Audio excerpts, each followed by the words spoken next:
Assalomu alaykum qadrli futbol muxlislari. Bir necha kundan so'ng Amerika Qo'shma Shtatlari, Kanada va Meksika maydonlarida futbol bo'yicha dunyodagi eng nufuzli musobaqa boshlanadi.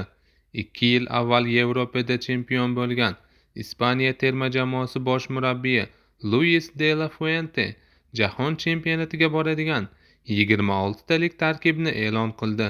Tarkibdan quyidagi futbolchilar joy oldi.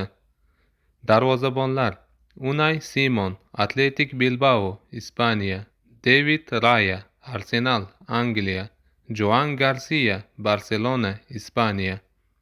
Himoyachilar: Marc Cucurella, Chelsea, Angliya; Alejandro Grimaldo, Bayer, Germaniya; Pau Cubarsí, Barselona, Ispaniya; Emerick Laporte, Athletic Bilbao, Ispaniya; Marc Pubil, Atletico Madrid, Ispaniya; Eric Garcia, Barselona, Ispaniya; Marcos Llorente, Atletico Madrid, Ispaniya; Pedro Porro, Tottenham, Angliya.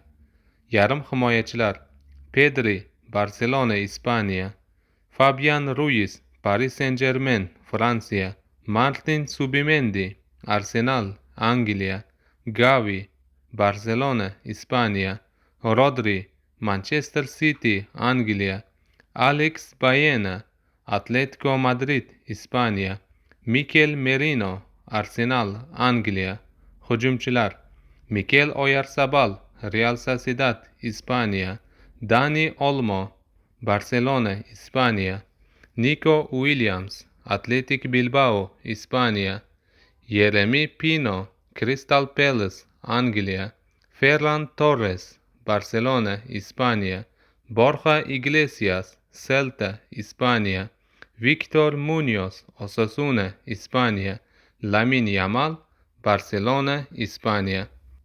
Shuni ham ta'kidlash joizki, Ispaniya milliy terma jamoasi bosh murabbiyi Luis de la Fuente Barselonadan naqd 8 nafar futbolchini tarkibga jalb etgan bo'lsa, tarixda birinchi marotaba Real Madridning bironta a'zosi ham Ispaniya terma jamoasi bilan jahon chempionatida qatnashmaydi.